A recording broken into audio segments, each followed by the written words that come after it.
There's some relationships that I'm going to keep and hold on to. Yeah, protect your peace. Yes, people that benefit me and that I can benefit too. And that's the reason I'm pissed off. That's not true. I did. It's vomiting out of me because I've sat here with it, just like Christine. For so long, people watched a family smile for the camera, speak of unity, project faith, and strength. While beneath it, all beneath the carefully coiffed hair, the sweet tea and desert dust and pastel blouses, there was rot.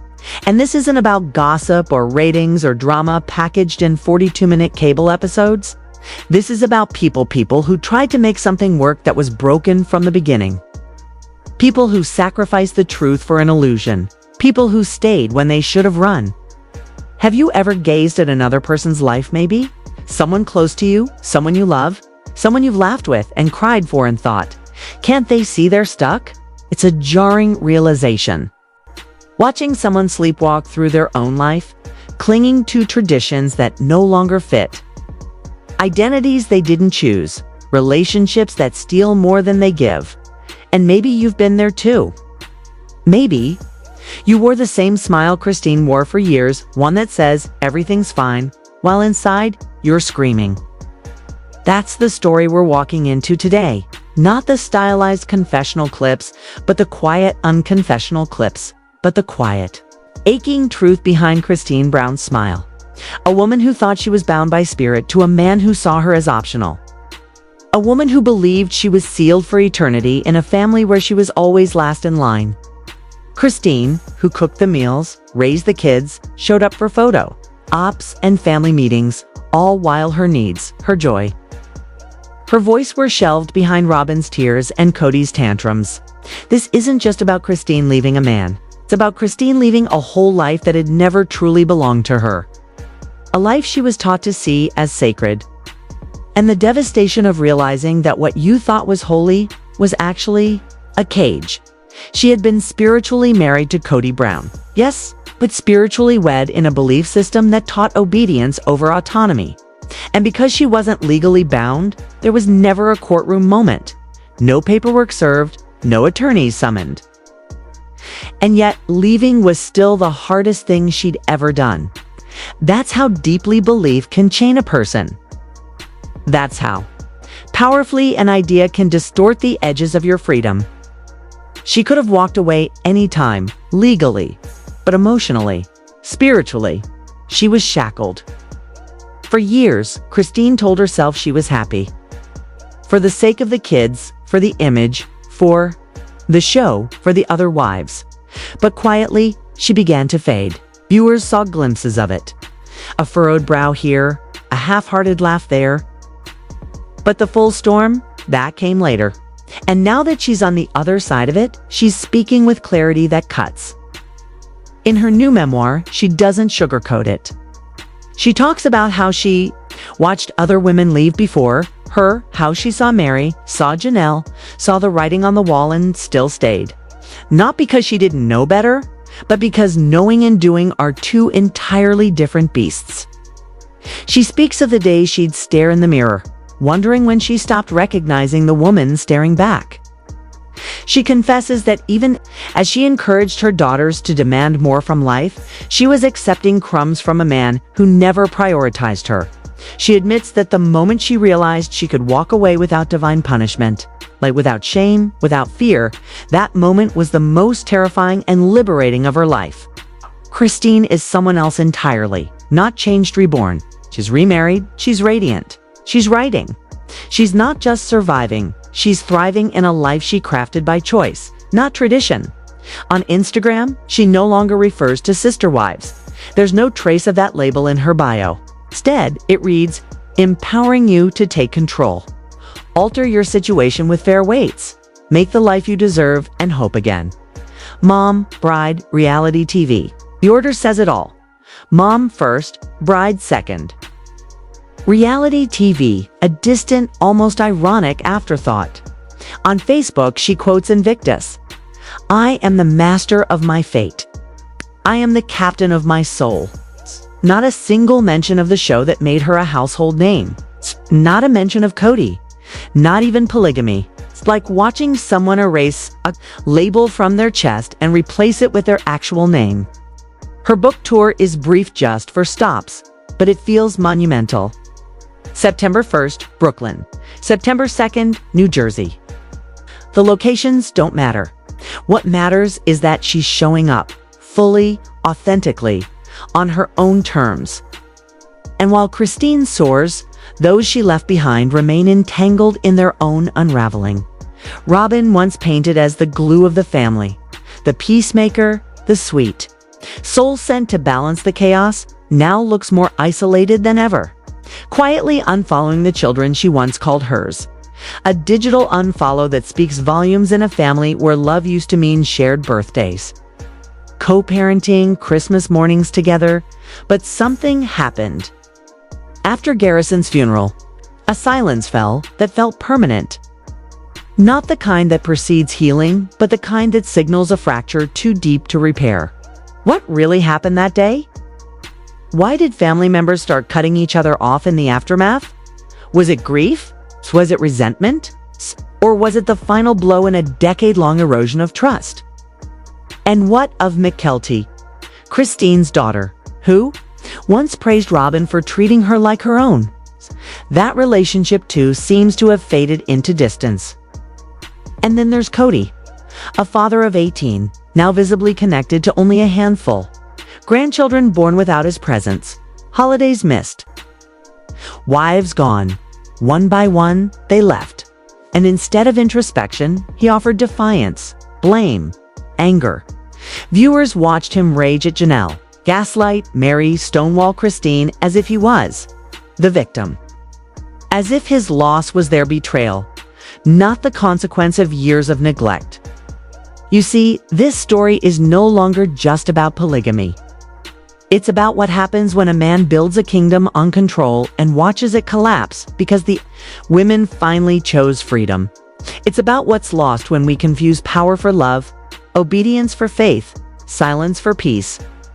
And for Christine, it's about more than divorce. It's about the undoing of decades of indoctrination. It's about realizing that being sealed to someone in heaven means nothing if on earth they leave you lonely.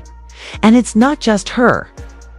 Janelle, too, has stepped out into the light. Though quieter than Christine, her steps are no less courageous. And Mary, the one who stayed the longest, who endured the most public heartbreak, is finally reclaiming her voice. All of them are, each in their own way. They're burning the script they were handed and writing their own. But Christine was the first, the spark, the one who said enough and meant it. She didn't leave in rage. She left in clarity. She left because her daughters were watching, because she couldn't ask them to demand love while she accepted neglect, because she realized that sometimes, to honor God, you have to leave the place that first taught you his name. Her story resonates because it's not just hers.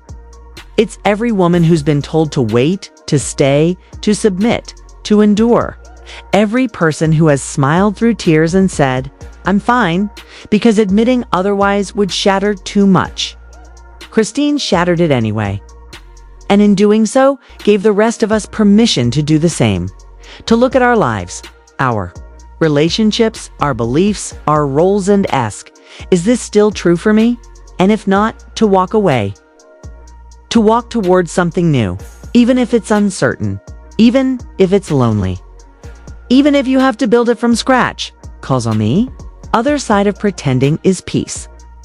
On the other side of duty is desire. And on the other side of silence is a voice that's been waiting years to speak. Christine found hers. And in telling her story, she's helping others find theirs too. So pour a cup of coffee or tea or whatever helps you feel grounded. Because this isn't just about Christine. It's about you. It's about me. About anyone. Who has ever wondered if it's too late to start again? It's not. She's proof. Her daughters are proof. Her smile, today real, unforced, full of light is proof. She isn't a sister wife anymore. She's just Christine. And maybe that's all she ever needed to be. I'm not going to have a relationship with Robyn. You do not stand with Robyn? No. Okay. No. Is there a reason that you'd like to clarify for that? And just when you think Christine's story has already reached its peak of transformation, you realize it's only just beginning. As she steps into the spotlight, not as a cast member, not as a sister wife, but as an author, a speaker, and a woman with something to say on her own terms, the next chapter of her life unfolds like a sunrise after years of night, following the book tour announcement that originally featured only 4 dates.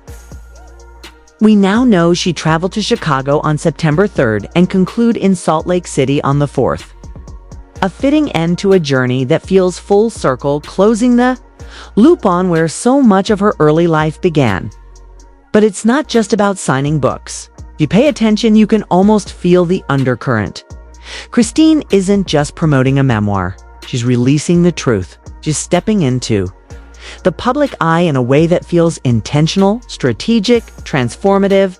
And if I had to take a guess, her time in New York isn't just about the fans, it's about press, visibility, and finally owning the narrative that others have told for her for far too long.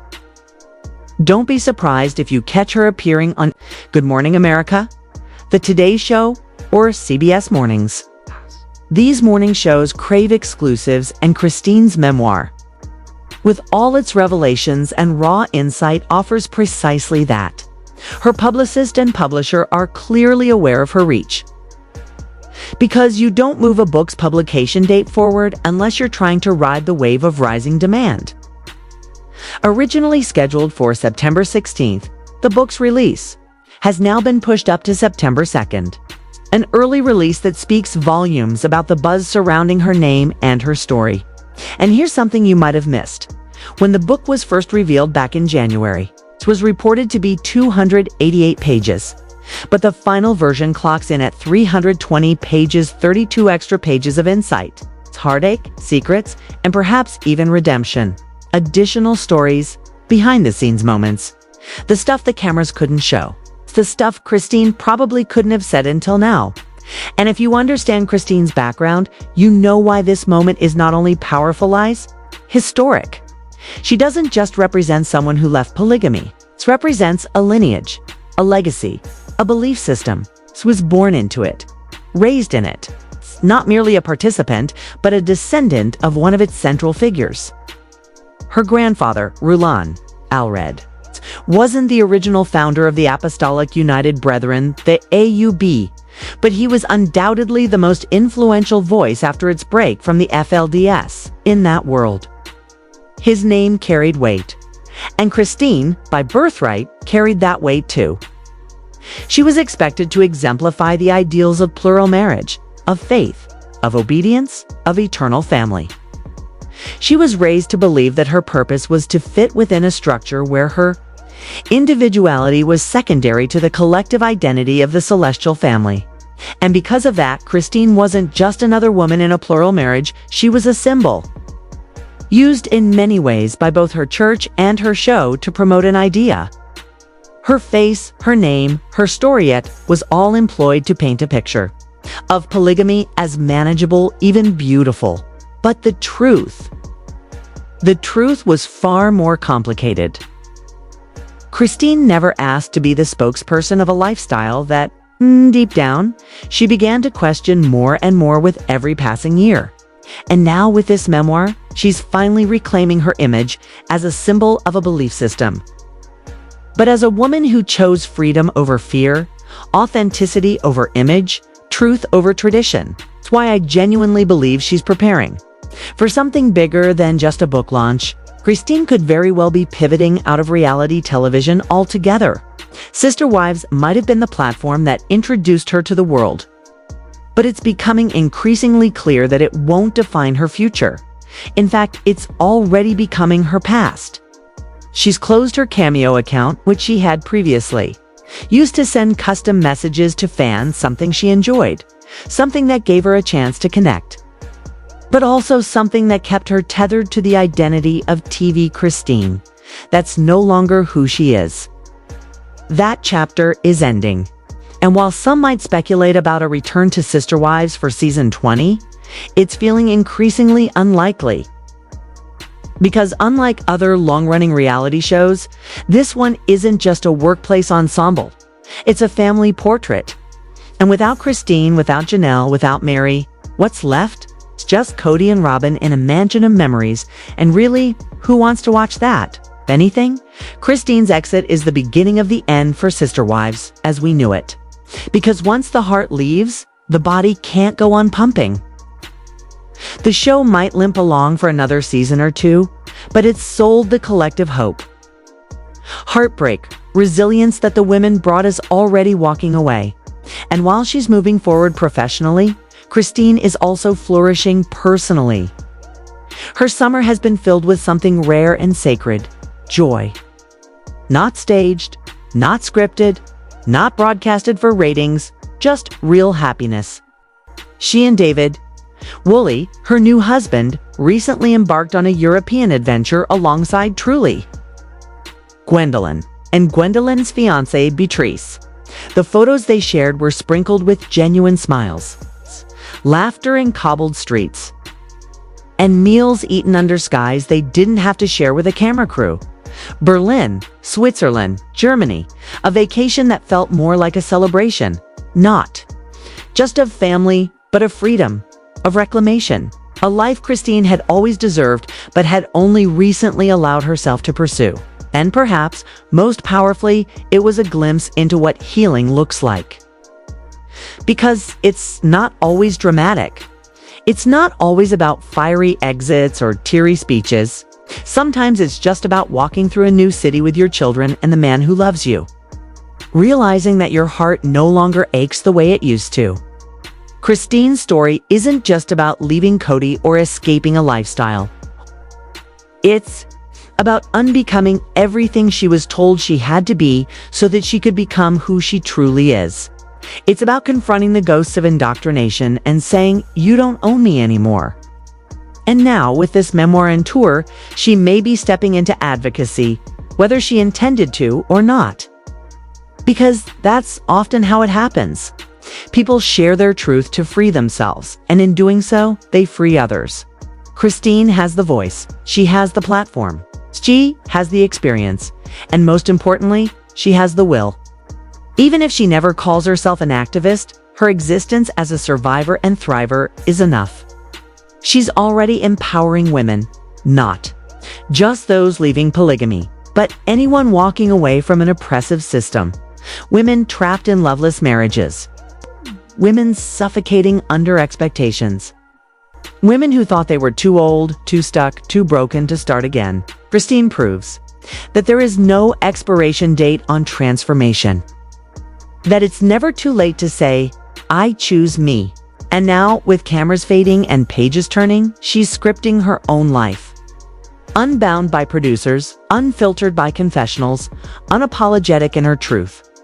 Whether she ends up running retreats, starting a podcast, founding an organization, or simply continuing to live with radiant freedom, one thing is clear: Christine Brown is no longer a character in someone else's story. She's the author of her own. And for those of us watching, supporting, resonating with her journey, it feels like watching a woman be born again, not in the religious sense, but in the human one. Born again into her power, into her voice, into her joy. This isn't the end of the Sister Wives saga. It's the beginning of something far more important. It's the legacy of a woman who finally stopped whispering her truth and decided to speak it aloud for herself, for her daughters, and for everyone else. Still trapped in a life that no longer fits. I need something different as far as a marriage goes. Yeah. It's okay to grow. It's okay to change. Yeah. And sometimes your partner comes along and sometimes they don't. But perhaps one of the most telling signs that Christine isn't just moving forward, but breaking free is seen in the quiet details, like how she's abandoned Cameo without a word. No announcement, no soft goodbye, just a quiet deletion. A digital shrug that speaks volumes to those paying attention. Her silence on the matter isn't indifference, it's clarity. It's focus. It's distance. She's not looking back. And while her absence from that fan-driven platform may seem minor to some, it signals something deeper. Christine isn't just leaving reality. Television, she's distancing herself from the Sister Wives fan base entirely. She's transitioning from being a character in a shared family drama to being a fully independent woman whose story is hers to own, not TLC's to edit. But Christine's transformation stands in sharp contrast to what's unraveling elsewhere, especially in the strained, frayed, and in some ways shattered relationships between Kody, Robyn, and his older children. In particular, the heartbreaking emotional gap between Robyn and Mykelti has grown into something more than just distant sits. Silence. It's a cold, aching divide that no one has explained, but everyone has noticed. Mykelti and her husband Tony, on their private Patreon, spoke gently, almost hesitantly, about how they've chosen to distance themselves from Robyn and Kody.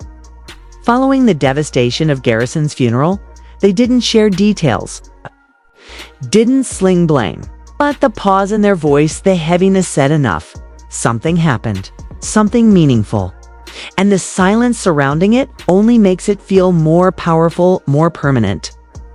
But as I followed the digital breadcrumbs, something seemingly small gave me pause. I checked Robyn's Pinterest. Yes, Pinterest, a platform often dismissed as a casual hub for recipes, crafts, and decor. But what people pin and unfollow often reveals more than what they say aloud. Last year, Robyn followed 72 accounts. Today, only 25. That's not coincidence. That's curation. Purge. And in the purging, the pattern becomes impossible to ignore.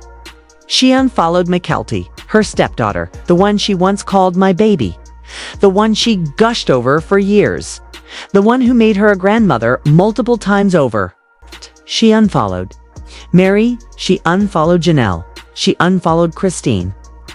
Of all the family accounts, the only child she still follows is Aspen, Christine's daughter, who has always been the most emotionally neutral in this family saga. Aspen stays quiet. She doesn't stir controversy.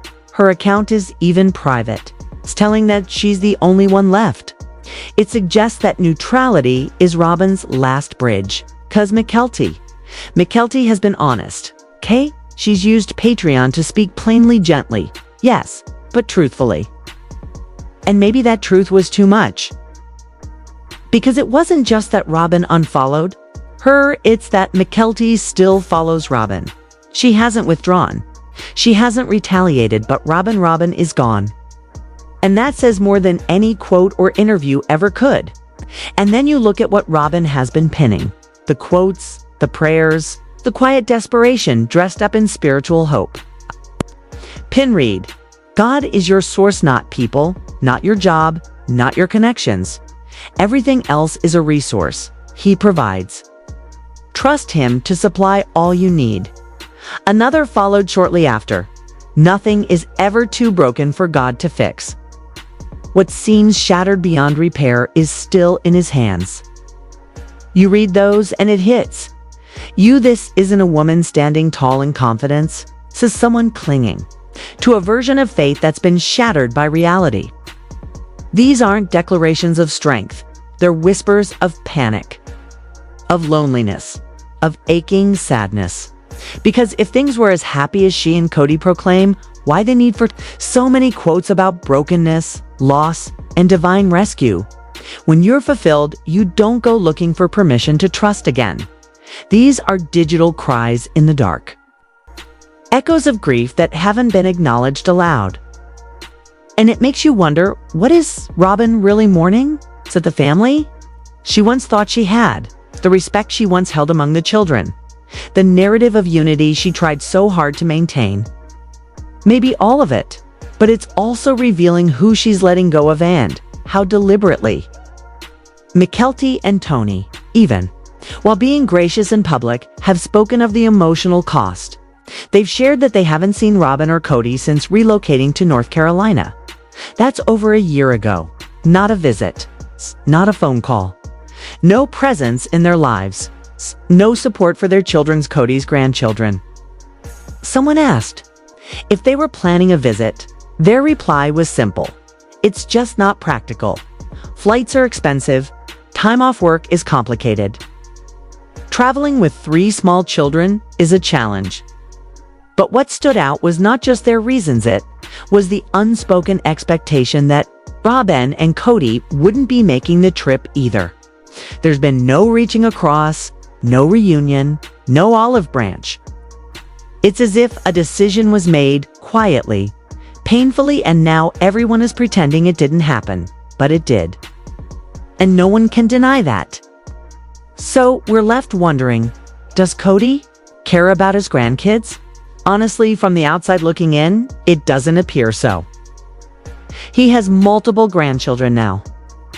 But there's no evidence of relationship, of connection, of genuine grandfatherly presence. It's devastating, because these children aren't. Part of a fictional family tree, they're real. They have birthdays, scraped knees, first words, and they're growing up without the man who was supposed to be their legacy. And it's not just about the grandkids, it's about the pattern. Cody's relationships with many of his children are fractured. Some seem beyond repair, and it's hard to witness, especially when Christine, the one who is cast aside so easily, is out here reclaiming joy and connection, building bridges instead of burning them. The contrast between the two women, Christine and Robyn, is impossible to ignore. Christine is expanding. She's rising. She's speaking to crowds, planning book tours, traveling with her kids, living in the light, while Robyn seems to be drawing inward, emotionally hoarding memories, keeping company with broken pins and echoing scriptures. Christine says, "I've moved on. I'm free. Want to help others find that same freedom?" Robyn, meanwhile, seems trapped in a ghost family, still mourning a picture that dissolved years ago, still clinging to a version of life that no longer exists and that maybe never truly did. And it's not about blame, it's about recognition, about seeing what's really happening. Christine is leading with empowerment. Robyn is reacting with withdrawal. And that latest Pinterest entry stopped me in my tracks. God is your source. Not people, not your job, not your connections. It read like a closing argument, as if the people in her life, those she once called her babies, had become transactions, resources. And if that's truly how she views them, then perhaps it's no surprise that those connections have faded. Maybe Mykelti's honesty, on Patreon her candor about feeling disconnected, abandoned. Silence was too much for Robyn. Maybe Robyn felt exposed. Or maybe, heartbreakingly, she just didn't know how to stay in relationship with people who told the truth. Either way, the result is the same. The woman who once cried about unity now stands alone, surrounded by decorative pins, haunting quotes, and a silence so loud it's deafening. We may never know exactly what happened between Robyn and Mykelti.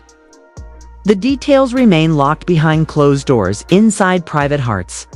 But we see the ripples, we feel the absence. And we know that families don't fall apart in a day. It's drip by drip, wound by wound, silence by silence. And now, the family that once sat together on a couch trying to explain plural love too? The world is scattered geographically, emotionally, spiritually. The sister wives family, as we knew it, is gone. And maybe that's okay. Maybe it's time to stop romanticizing what never worked. Maybe it's time to tell the truth. And Christine is doing just that. Boldly, joyfully, in her own words, through her own voice. Her book will be more than a memoir. It will be a map, a guide for others stuck in systems that no longer serve them. And here at Starspill USA, we'll be covering every chapter, every revelation, every ripple, every truth to long hidden. Because this isn't just about Christine. It's about all of us who've ever had to walk away to save ourselves. So if you're still here, if you've been following this story with us, take a moment, subscribe, hit that bell, join the family. We're on the brink of hitting 450,000 subscribers, and with your help, we'll get there. You've heard the voices on TV. Now hear the stories that matter, because truth isn't just entertainment, it's empowerment. And at Starspill USA, we spill the truth that heals.